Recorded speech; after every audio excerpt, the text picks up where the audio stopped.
starting a food business is hard. It can also be very expensive.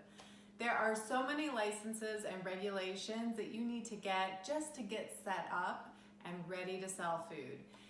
It may seem counterintuitive that it is so hard to start a food business because we all eat and we all can share our food with people so easily until we want to sell it. So I'm here to help make your life easier and give you the step-by-step instructions of what you need to do to set up a legitimate food business. This video is about setting up your business correctly as a business. My name is Sari Kimbell and I am the founder of Food Business Success, and I am a food industry consultant. I have helped hundreds of clients and food entrepreneurs just like you get their business started and launched as a legitimate, profitable food business. You have an idea for a food business. So step one is to set up your business legally and formally. And first thing you're gonna need is a name, right?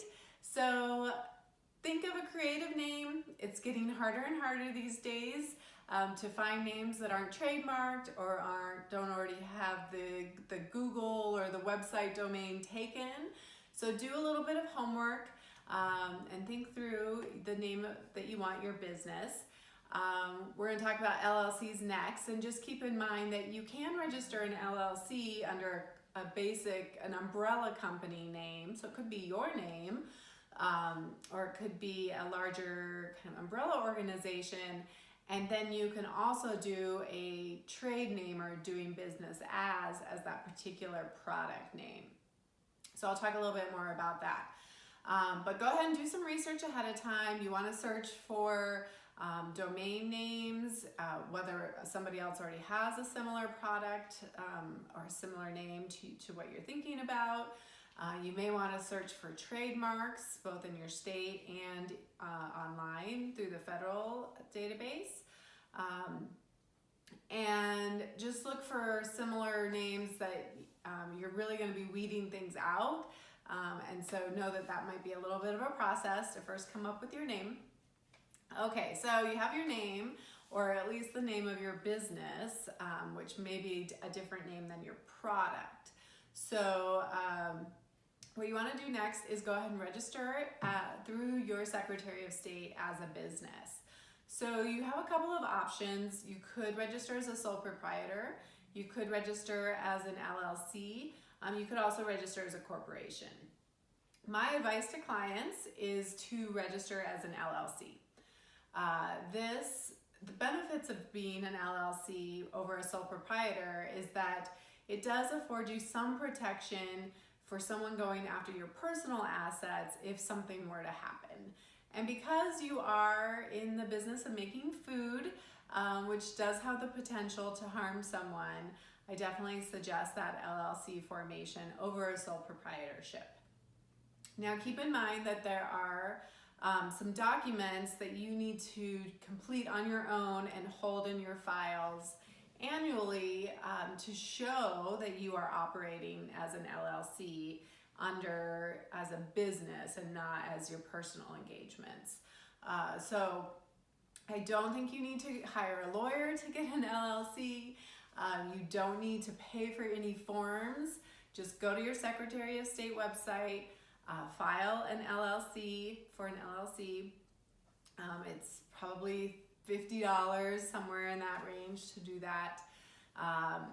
You are going to be, and depending on whether you have a partnership, it could be a single member LLC or a partnership LLC.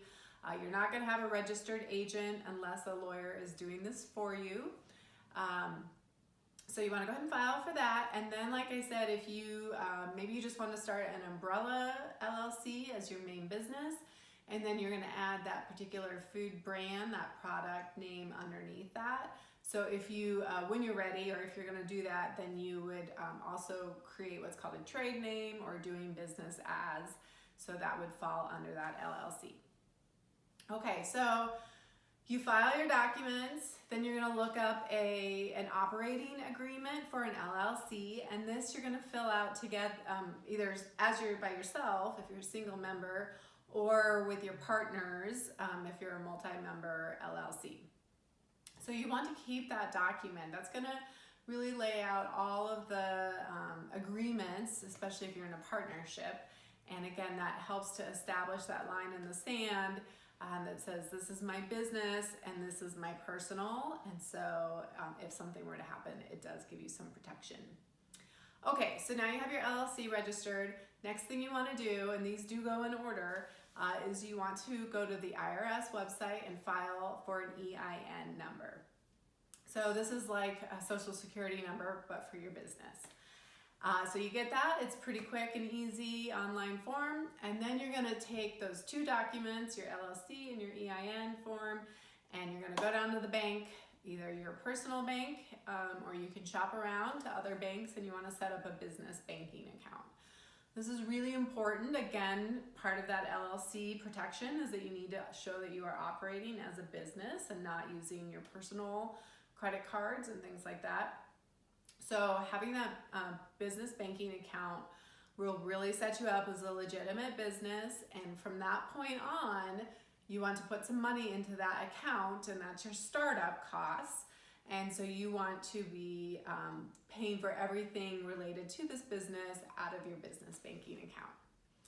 All right, so I hope that helped to explain the first step that you need to take when setting up your food business. I'd love for you to let me know what kind of food business you're thinking about starting in the comments.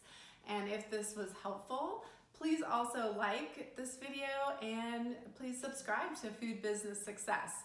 We'd love to know what other content we can give you. I will also say that you can pick up our business checklist by clicking on the link below, and you are going to get emailed a really awesome download that has all of these items that I'm talking about in a nice checklist form for you. So download that PDF, click on the link below, and we'll see you at the next video. Let's make your food business real.